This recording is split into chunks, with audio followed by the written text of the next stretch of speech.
ರೈತರಲ್ಲಿ ಸಗಣಿಯ ಪ್ರಾರ್ಥನೆ. ಒಂದು ರೈತರಿಗೆ ಇನ್ನೊಂದು ನಮ್ಮದು ಒಂದು 10-15 ವಿಡಿಯೋದಲ್ಲಿ ಇದೊಂದು ವಿಡಿಯೋ. ಇದನ್ನು ಗೋ ಕೃಪಾಮೃತ ತಯಾರಿಕಾ ಘಟಕ ತಯಾರು ಮಾಡುವಂಥ ವಿಧಾನ ನಿಮಗೆ ತಿಳಿಪಡಿಸುತ್ತೇನೆ. ಇದರಲ್ಲಿ ನಮಗೆ ಗೋ ಕೃಪಾಮೃತ ಕಲ್ಚರನ್ನು ಕೊಟ್ಟಂಥ ಒಬ್ಬ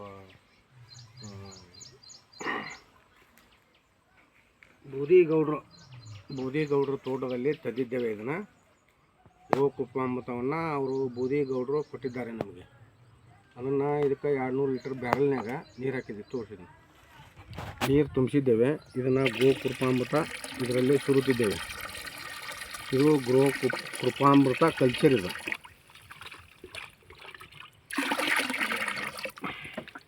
ಇದು ಗೋ ಕೃಪಾಮೃತ ಕಲ್ಚರ್ 200 ಲೀಟರ್ಗೆ 2 ಲೀಟರ್ ಗೋ ಕೃಪಾಮೃತವನ್ನು ತಂದಿದ್ದೇನೆ ಅವರಲ್ಲಿ. ಆನಂತರ ಹುಳಿ ಮಜ್ಜಿಗೆಯನ್ನು ಇದರಲ್ಲಿ ಸೇರಿಸಿದ್ದೇವೆ.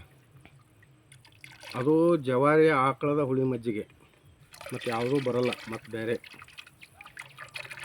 ಇದು ಹುಳಿ ಮಜ್ಜಿಗೆ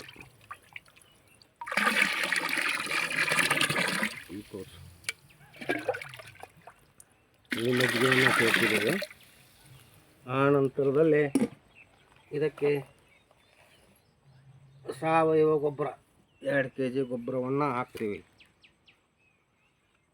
ಇದು 2 kg ಗೊಬ್ಬರ. ಇದು ಬೆಲ್ಲ, ಸಾವಯವ ಬೆಲ್ಲ. ಇದನ್ನು ಸೇರಿಸಿ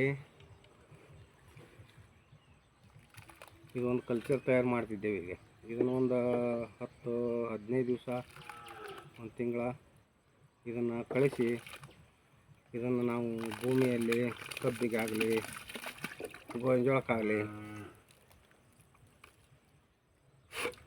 ಆಮೇಲೆ ಈರುಳ್ಳಿಗೆ ಇದನ್ನು ನಾವು ಈಗ ದಿನನಿತ್ಯ ಇದನ್ನು ನಾವು ಈ ಥರ 2 ರೌಂಡು ದಿನ ಮುಂಜಾನೆಗೊಮ್ಮೆ ಸಂಜೆಗೊಮ್ಮೆ ಇದನ್ನು ತಯಾರು ಮಾಡೋ ವಿಧಾನ. 2 ಸಲ ಇದನ್ನು ಹಿಂಗೆ ರೊಟೇಷನ್ ಮಾಡಬೇಕು. ಇದನ್ನು ಮಾಡಿದ ನಂತರ ಒಂದು 15 ದಿವಸ 20 ದಿವಸ ಇದು ಕಲ್ಚರ್ ರೆಡಿ ಆಗ್ತದೆ. ಇದನ್ನು ನಾವು ಕಬ್ಬಿಗೆ ಡ್ರಿಪ್ಪಿನ ಮುಖಾಂತರ ಹಾಕ್ಬೋದು.